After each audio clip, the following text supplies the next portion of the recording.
Hello students, God bless you. Mathematics class 9th and chapter number 12, theorems. Okay, इससे पहले कि हम theorem से रिलेटेड कुछ चीजें सीखें या फिर हम थ्योरम को सॉल्व करें, मैं सबसे पहले आपको ये बताना चाहता हूं कि थ्योरम जो है वाहद क्वेश्चन है मैथमेटिक्स में जो पूरे 8 मार्क्स का होता है और बाकी जितने भी लॉन्ग क्वेश्चंस हैं वो दो पार्ट्स के और बी पार्ट की शक्ल में होंगे 4 मार्क्स के। लेकिन ये क्वेश्चन जो है ये वाहद एक ही क्वेश्चन है जो 8 नंबर का होगा, तो यूं समझिए कि बहुत इंपॉर्टेंट है और कंपलसरी होता है कि इसको जरूर करना होता है। अब बात करते हैं कि जब हमने थ्योरम्स करने हैं तो कुछ बातें उससे पहले हमें नोट करनी है या अपने जहन में रखनी है कि वो कौन सी चीजें हैं जिनको अगर हमें मालूम होगा तो फिर हम जो है थ्योरम्स को समझ पाएंगे। पहली बात तो ये है कि ये जो चैप्टर नंबर 12 के अंदर थ्योरम्स हैं ये हमें ट्रायंगल्स के बारे में पूछे जाएंगे, यानी वो मसाइल जो कि ट्रायंगल्स के हवाले से हैं। दो ट्रायंगल्स हैं हमारे पास, ये जैसे मैंने बोर्ड पे बनाई है ABC और DEF। ओके, ये दो ट्रायंगल्स हैं।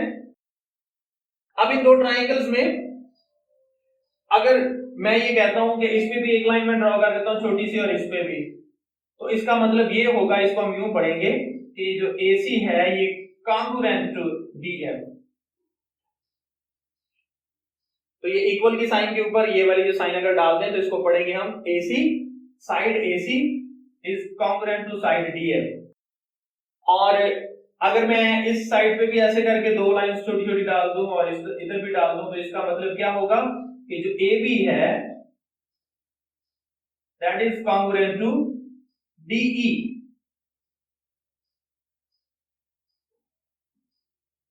और अगर मैं इस पे फिर 3 लाइंस डाल के इस पे भी 3 लाइंस डाल दूं तो फिर हम क्या पढ़ेंगे इसको कि साइड BC जो है ये कॉन्ग्रुएंट टू है EF के। तो इस ट्रायंगल की तीनों साइड्स उस ट्रायंगल की तीनों साइड्स के इक्वल होगी स्टूडेंट्स, तो हम इसको कहते हैं कि अब जो बीच वाले एंगल जो हैं ऑटोमेटिकली ये हमें प्रूफ करने की जरूरत ही नहीं है। अगर हमने साइड्स इक्वल साबित कर दी तो फिर हमें एंगल्स जो है अंदर वाले या कॉरेस्पॉन्डिंग एंगल जो हैं, जैसे A का कॉरेस्पॉन्डिंग एंगल D है, C का कॉरेस्पॉन्डिंग एंगल जो है वो F है और B का जो कॉरेस्पॉन्डिंग एंगल है वो E है, इनको हमें इक्वल साबित करने की जरूरत नहीं है।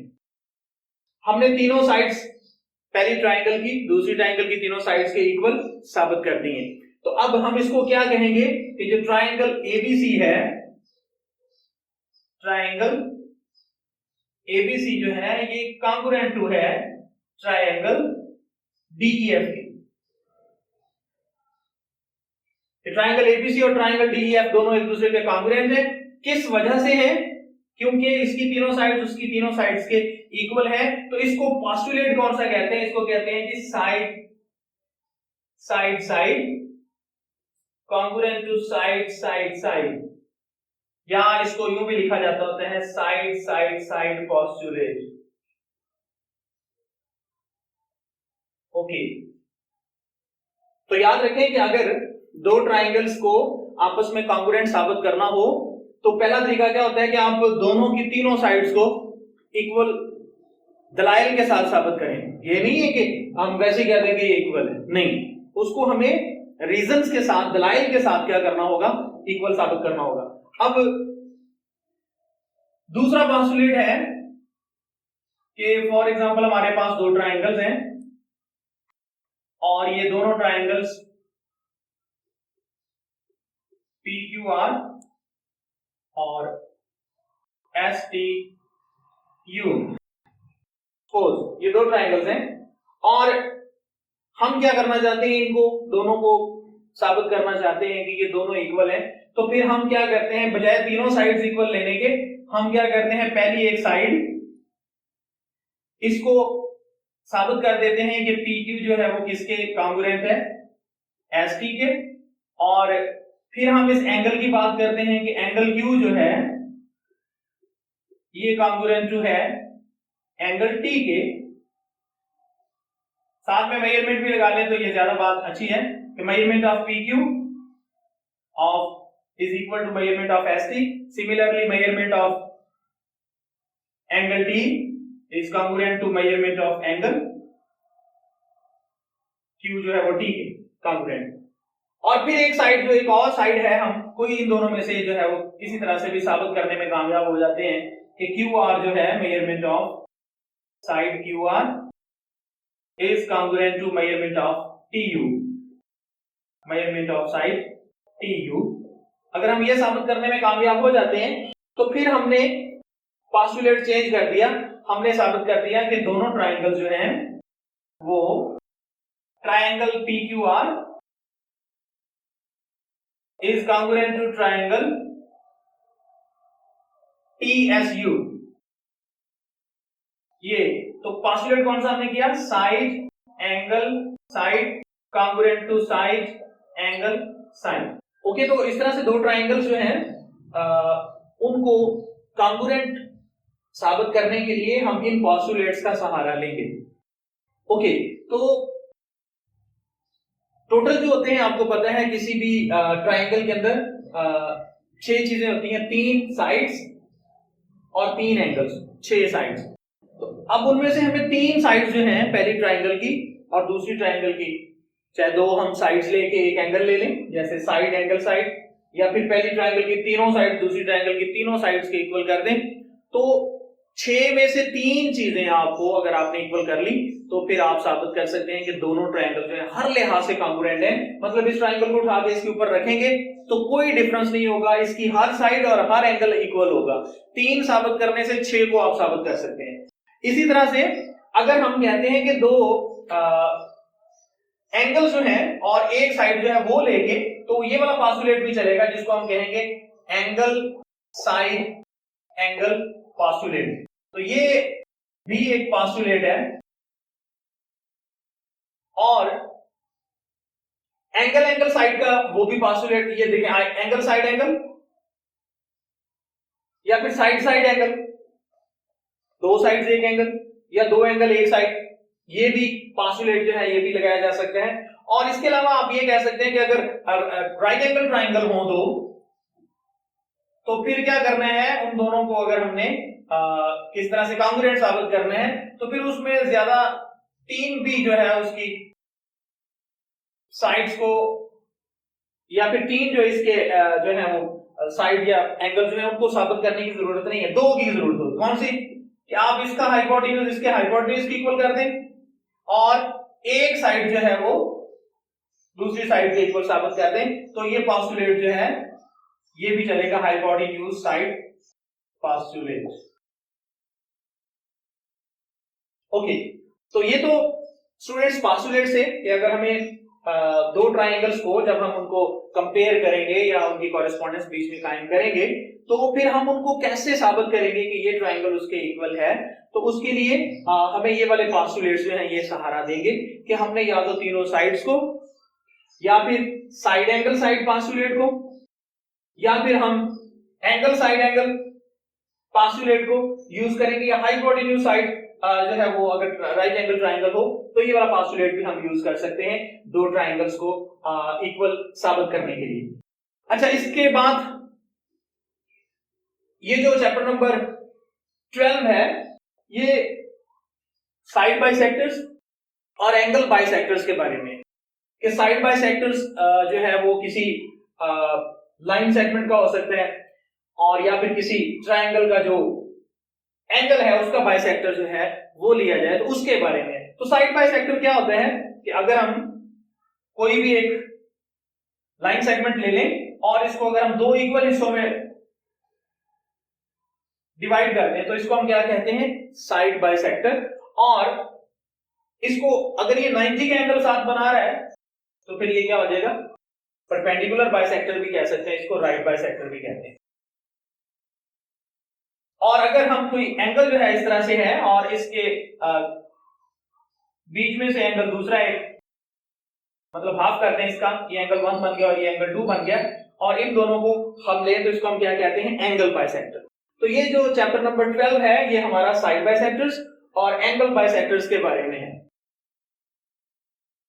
तो ये तो थी कुछ बुनियादी चीजें या बुनियादी बातें जो मैंने आपको बतानी थी। और अब हम पहला थ्योरम जो है वो करते हैं।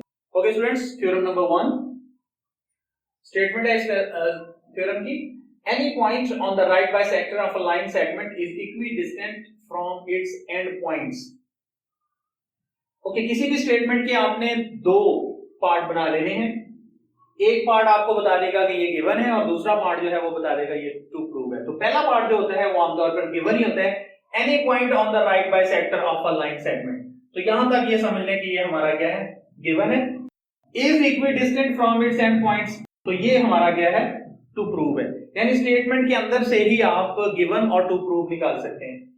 तो स्टेटमेंट क्या कहती है, any point on the right bisector of a line segment.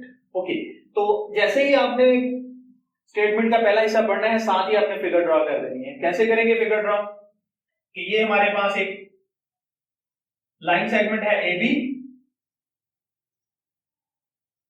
क्या कहता है, any point on the right bisector of a line segment. तो इस लाइन सेगमेंट का अगर हम राइट बाइसेक्टर ले लें, ये है जिसका राइट बाइसेक्टर, और ये एक लाइन है और इस लाइन के ऊपर सपोज के ये एल है और यहां पे क्या है, पॉइंट एम है, और यहां पे ये पॉइंट ऑफ इंटरसेक्शन है, इसका नाम हमने रख दिया सी, और यहां पे एक पॉइंट पी है। क्या कहा था, any point on the right bisector of a line segment, कि ये जो राइट बाइसेक्टर है हमारे पास एल एम, इसके ऊपर कोई भी पॉइंट हम लेंगे तो इस लाइन सेगमेंट के जो एंड पॉइंट्स हैं ए और बी, उनसे इस पॉइंट पी का जो डिस्टेंस है वो क्या होगा, इक्वल होगा। ये है इसकी असल में स्टेटमेंट, कि P पॉइंट का A से डिस्टेंस और P पॉइंट का B से डिस्टेंस ये सेम होगा। ये हमें क्या करना है, ये प्रूव करना है। ये इसको हमने डॉटेड लाइन के साथ मिला दिया कि PA जो है वो PB के कॉन्ग्रुएंट है या इक्वल है, ये हमें साबित करना है। अब हमारी जो फिगर है वो तो ड्रॉ होगी। अब हम क्या करेंगे, सबसे पहले गिवन लिखेंगे, जैसे स्टेटमेंट लिखी थी ऐसे ही हम GIVEN गिवन, मतलब कि दिया क्या गया है इस थ्योरम के अंदर, दिया बस यही हुआ है कि एक लाइन सेगमेंट AB है और ये जो LM है उसके ऊपर राइट बाइसेक्टर है और ये C पॉइंट पे उसको क्या कर रहे हैं, इंटरसेक्ट कर रहे हैं। और अगर ये उसको बाइसेक्ट कर रहा है तो फिर जितना AC होगा उतना ही BC होगा। बाइसेक्ट का मतलब होता है दो इक्वल हिस्सों में डिवाइड कर देना। तो अगर ये LM जो है ये AB को दो इक्वल हिस्सों में डिवाइड करता है तो फिर कितना होगा, जितना AC है उतना ही BC होगा। तो ये तो पहले हमारा गिवन है। तो क्या कहेंगे हम, LM is right bisector of line AB, right bisector of line segment AB।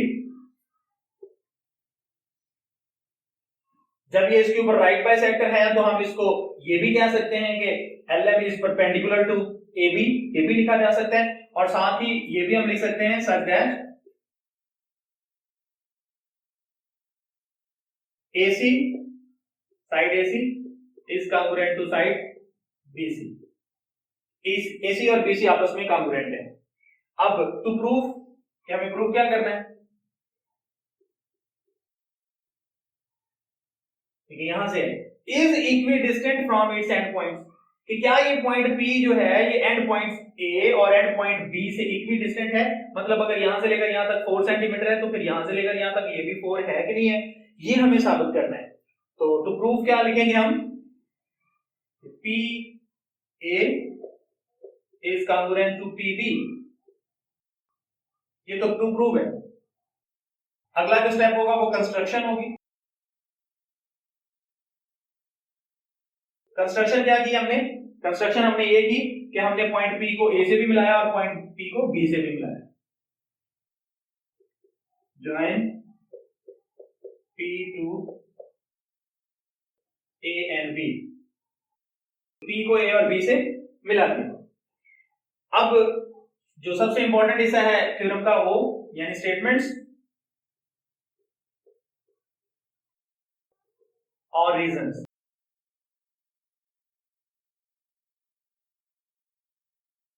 Okay students, जब भी आपने थ्योरम करना है तो ये बात याद रखनी है कि जैसे जैसे आपने स्टेटमेंट्स देनी है साथ ही उसके रीजंस साथ साथ लिखनी है। ये भी है कि कुछ स्टूडेंट इस तरह से याद करते हैं कि सारी स्टेटमेंट्स एक साथ याद कर लेते हैं, फिर रीजन जो है वो कोई दूसरी की तीसरी के नीचे, तीसरी की चौथी के नीचे, वो एक दूसरे के साथ मैच नहीं करती।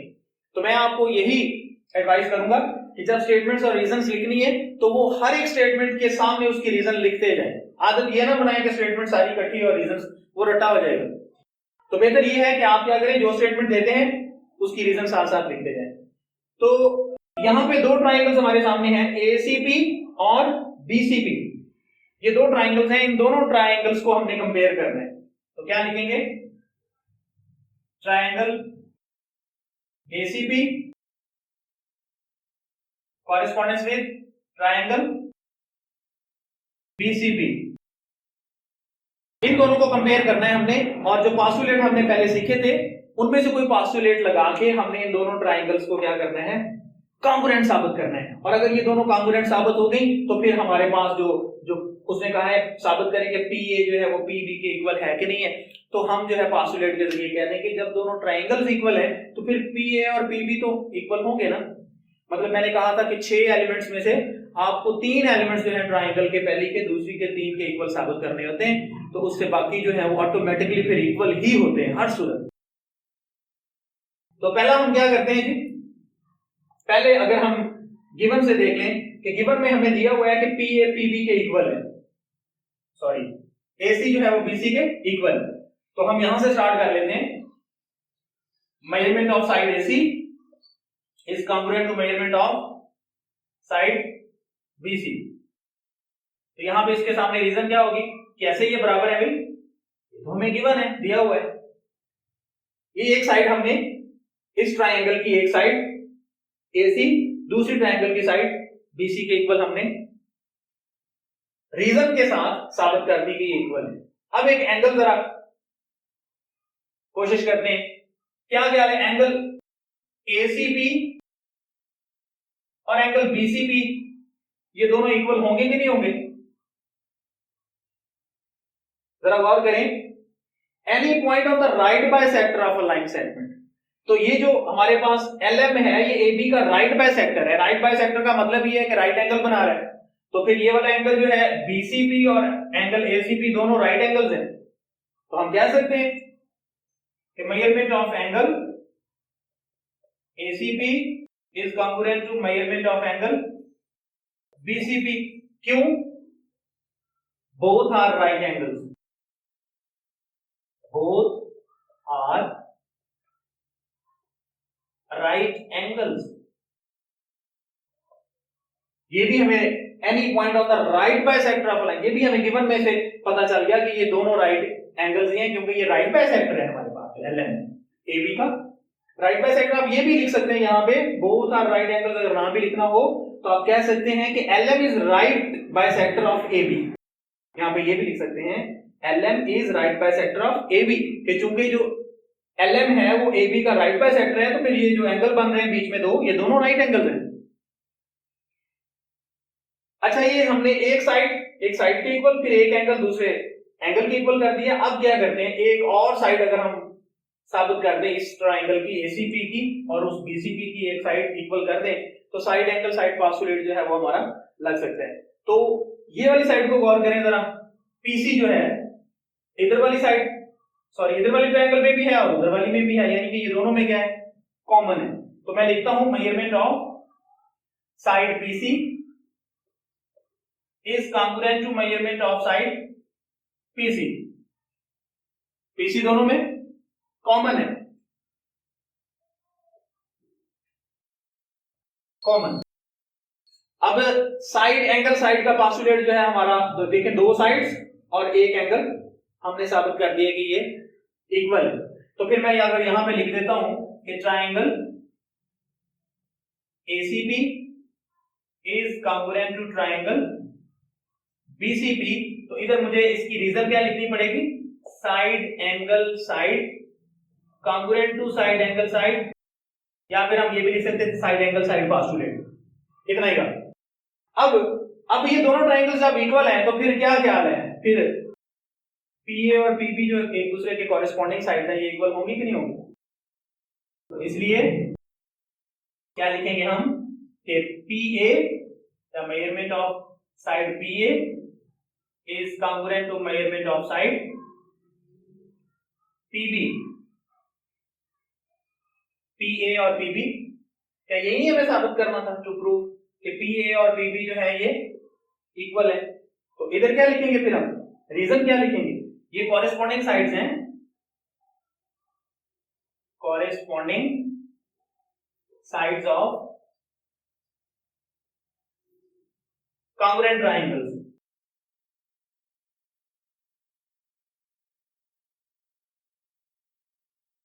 Corresponding sides of congruent triangles, और ये हमारा थ्योरम जो है इस तरह से साबित होता है। और कौन सा पोस्टुलेट हमने यूज किया, side angle side postulate use किया। और उम्मीद है कि अगर आप इस तरह से समझ के करेंगे, रट्टा लगाने की जरूरत नहीं है स्टूडेंट्स, आप इसको सीखें और सीखने के बाद हर एक चीज को कॉम्प्रीहेंड करने के बाद फिर उसको जो है आप किया करें।